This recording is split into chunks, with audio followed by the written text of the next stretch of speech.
আবাসন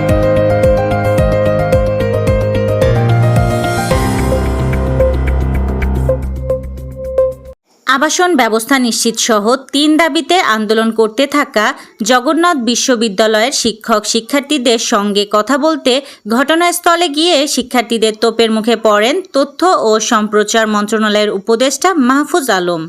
ঢাকা দক্ষিণ সিটি কর্পোরেশনের ডিএসসিসির মেয়র হিসাবে বিএনপি নেতা ইশরাককে ঘোষণা করে দেয়া রায় স্থগিত করে হাইকোর্টে রিট করা হয়েছে।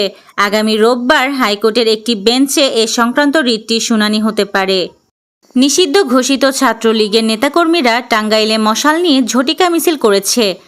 গতকাল রাত 10টার দিকে ঢাকা-টাঙ্গাইল যমুনা সেতু মহাসড়কের টাঙ্গাইল সদর উপজেলার রাবনা বাইপাস এলাকায় ছাত্রলীগের 10-12 জন নেতাকর্মী ঝটিকা মিছিল বের করে।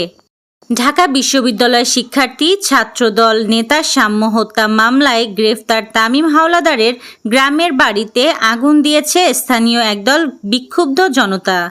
21 আগস্ট গ্রেনেড হামলার ঘটনায় সুপ্রিম কোর্টের আপিল বিভাগে শুনানি শুরু হয়েছে। বৃহস্পতিবার সকাল 10টার দিকে শুনানি শুরু হয়। গাইবান্ধায় বিদ্যুৎস্পৃষ্ট হয়ে একই পরিবারের 3 জনের মর্মান্তিক মৃত্যু হয়েছে। হঠাৎ এমন মৃত্যুতে শোকের ছায়া নেমে এসেছে পুরো এলাকায়। বাংলাদেশের শ্রমিকদের জন্য ফের উন্মুক্ত হচ্ছে মালয়েশিয়ার শ্রমবাজার।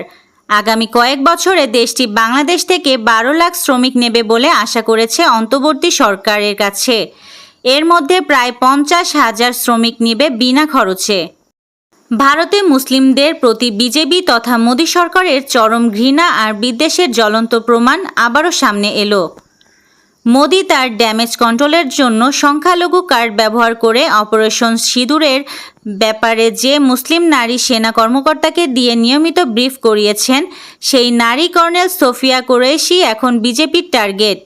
এই ভারতীয় মুসলিম নারী সেনা কর্মকর্তাকে নিয়ে বিজেপির মন্ত্রী বিজয় শাহ অশ্লীল কটূক্তি করেছেন।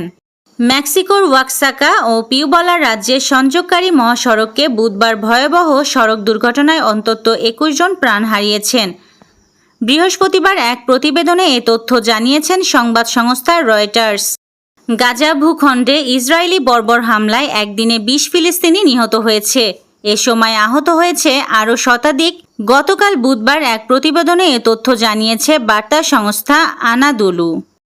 পিসিএলে মন্থরতম 50 বাবরকে নিয়ে ট্রল রিশাদের সতীর্থের। এবার ক্রিকেট দলের পাকিস্তান সফরের ব্যাপারে সরকারের সবুজ সংকেত। এই ছিল আজকের শীর্ষ সংবাদ। ছিলাম আমি ইয়াসমিন আক্তার, সুরমা টিভি 24।